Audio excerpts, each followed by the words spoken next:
Doutor Motivação, advogado sindicato, muito bom dia, seja bem-vindo ao nosso sindicato. E nós gostaríamos, assim, para informar os nossos filiados, que o senhor comentasse, em breves palavras aí, sobre essa decisão recente do Supremo sobre a incorporação dos químicos. Uma matéria que preocupa muito nossos filiados, até a título de esclarecer melhor os nossos servidores. Bom dia, João.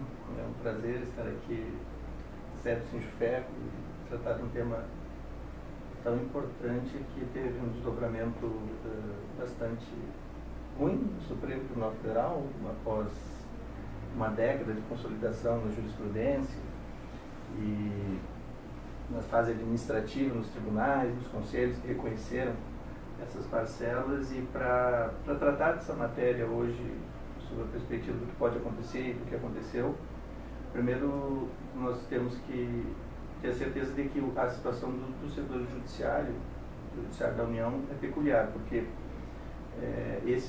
essa incorporação ela ocorreu ao longo de mais de 10 anos, aproximadamente 10 anos, a partir de 2004, no âmbito de todos os tribunais. Então, os servidores que hoje recebem, eles têm que separar o que diz respeito à ação judicial do que diz respeito à incorporação administrativa. Porque a incorporação em folha, a que é recebida hoje mensalmente como VPNI, ela ocorreu na esfera administrativa. Nós defendemos que, em relação a essa incorporação, hoje não se poderia mais retirar porque houve decadência que está prevista na Lei 9.784 de 99. Quando do julgamento no Supremo do recurso extraordinário 638-115, que teve a repercussão geral reconhecida, aquele que nos ouve hoje tem que observar o que é a repercussão geral. Quer dizer, a repercussão geral ocorre no âmbito de um recurso extraordinário. O recurso extraordinário ele envolve um polo subjetivo, ele não é como uma ação direta de inconstitucionalidade, onde você tem uma abrangência geral. Então, mesmo que tenha sido admitido sob o rito da repercussão geral, ele continua sendo um recurso extraordinário. Lá no Supremo, sob a relatoria do ministro Gilmar Mendes, o que a maioria decidiu, depois de vencida a questão de ser cabível ou não recurso extraordinário, que por apenas um voto passou, quer dizer, como o Superior Tribunal de Justiça tinha muitas decisões, e o Supremo disse em uma centena de julgados que a matéria não era constitucional, em tese deveria ficar essa matéria sob a análise do Superior Tribunal de Justiça. O Supremo superou essa fase e disse que poderia analisar, e ao analisar, reconheceu que não eram devidos, não era devida essa incorporação. Quando ele reconheceu que não era devido, surgiu a discussão de modulação de efeitos sobre o que fazer com relação às parcelas incorporadas. E lá, na modulação, se disciplinou, também por maioria, vencido o ministro Marco Aurélio, que o que foi recebido não seria devolvido e o que está a ser recebido incorporado para frente, outra atividade, saiu isso na ata publicada do Supremo, mas o acordo ainda não foi divulgado, não foi publicado.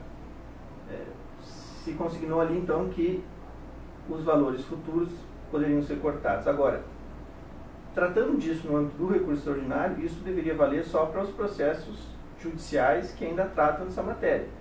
Quer dizer, você teria esse como resultado de todos os processos judiciais que tramitam, sejam eles individuais ou coletivos. Mas não deveria afetar execuções em andamento ou seja, processo já com trânsito julgado, ou a incorporação administrativa, que foi o caso dos servidores do Poder Judiciário da União. Mais de 5 anos. Portanto, há mais de 5 anos. Quer dizer, a partir de 5 anos, você teria incidência lá do artigo 54 da Lei do Processo Administrativo, que impede que esse valor seja retirado da folha. Apesar disso, há um temor, e é um temor fundado, considerando a quantidade de alterações que essa decisão do Supremo teve que produzir na sua própria jurisprudência. Há um temor que as parcelas que vêm sendo incorporadas pelos servidores sejam retiradas. Em princípio é apenas um temor, porque não se pode retirar isso na modulação dos efeitos, porque ela ainda se dá lá dentro do recurso extraordinário, ou seja, só para aqueles efeitos próprios do recurso extraordinário. Mas poderia acontecer, por exemplo, de o administrador, o presidente do tribunal, enfim, iniciar, vamos supor, isso aqui nós estamos apenas nas suposições, né, porque nós temos um acordo que ainda será publicado e nós estamos intervindo nessa etapa também. Esse acordo, doutor, tem um prazo para ser publicado? Não há um prazo específico, mas ele deve vir nos próximos dias, porque há uma intenção de que saia o mais rápido possível. E com modulação dos efeitos. Com a modulação dos efeitos. E em cima dele ainda cabe, se houver a extrapolação na hora de redigir o acordo, que é uma palavra ali que não esteja adequada ao que realmente foi julgado ou que é efeito do recurso extraordinário, ainda cabe em base de declaração. O BAC só voltou do recurso extraordinário. Exato, que seria a parte original. Como todos nós somos amicus curiae lá, né, teríamos que, e já temos feito esse incentivo para que haja esses embargos. Eu acredito que depois da publicação eles devem ocorrer, né, com a nossa participação também. E para evitar que esses efeitos sejam superiores aos que podem ocorrer nesses casos. Então, como nós temos a decisão e uma modulação de efeitos, o que hoje está em discussão é como evitar que essa modulação atinja os servidores. Em princípio, ela não atinge porque não é efeito processual. Mas, em razão do quanto isso impacta e do quanto teve que se modificar o que o Supremo dizia até então, nós partimos do pressuposto de que poderia gerar algum problema, ainda que voluntariamente, para que assim a gente defenda também da melhor forma possível nessa etapa. Então, voluntariamente, o que poderia acontecer? O presidente de um tribunal, por exemplo, poderia iniciar um processo administrativo, não porque seja efeito do recurso extraordinário, mas porque na autotutela, que é aquela possibilidade de rever os atos, que também está previsto lá na lei do processo administrativo, ele entende que agora não poderia mais pagar em folha os quintos. Então, o servidor que estiver nessa situação, ele, em princípio, e até isso foi discutido lá no conjunto do julgado, teria que ser notificado. Quer dizer, olha, eu notifico para apresentar defesa, né, o tribunal notifica para apresentar defesa no processo que trata da manutenção ou não da incorporação em folha. Nessa etapa, o servidor teria dois momentos. Um, a defesa administrativa, em que ele evocaria a decadência, e que se for uma decisão técnica, tem que acolher essa defesa, e aí paralisar aquele processo, dizer, olha, não tem o que fazer. E se isso não produzir efeitos na esfera administrativa, então teria que entrar com uma nova ação para manter este pagamento sob fundamento exclusivo da decadência. E para isso, ao menos até aqui, toda a jurisprudência é favorável ao servidor. Que nesses casos, com incorporação há mais de 5 anos, não se pode mais cortar o pagamento. A outra coisa que pode acontecer é que o Supremo venha dizer na modulação, isso seria, eu quero dizer que eu estou cogitando isso porque nessa etapa a gente tem que avaliar todas as hipóteses, mas isso seria a verdadeira aberração processual, isso não é efeito do recurso extraordinário. Mas vamos supor que lá no acordo o relator encontra uma maneira de colocar ali que abrange as parcelas administrativas de quem não foi parte naquela ação ou não precisa de processo judicial para isso. Essa defesa também teria que ser feita, então, dentro daquele processo, já nos embargos de declaração, que é a etapa que nós estamos monitorando, preparando inclusive memoriais desde antes da publicação, para que isso não aconteça. Então, agora, o que nos resta nessa etapa é observar o que está acontecendo, entender que o servidor não poderia ser atingido e que o sindicato certamente vai fazer todo o possível para que isso não aconteça. Então, se algum servidor, isso é muito importante, se algum servidor receber individualmente alguma comunicação quanto a corte de parcela, que ele procure o sindicato, que nós temos medidas para combater isso. E hoje, se nós formos...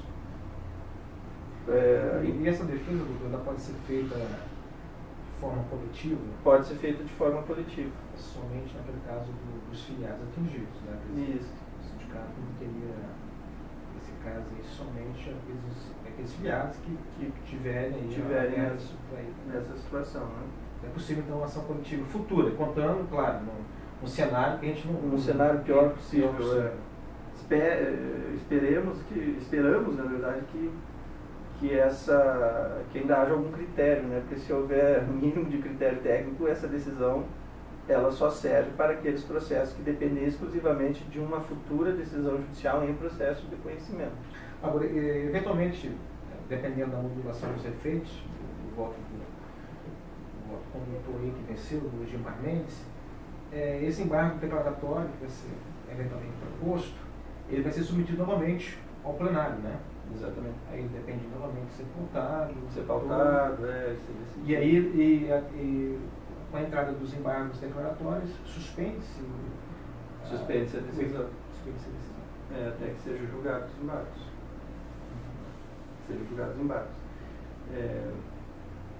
Agora é aguardar e ver o que realmente vai acontecer. E essa questão das verbas recebidas, né, na via administrativa, há algum temor também por parte do TCU em querer interferir, por exemplo, numa eventual fiscalização do tribunal, interferência do TCU, com base nessa decisão do recurso extraordinário?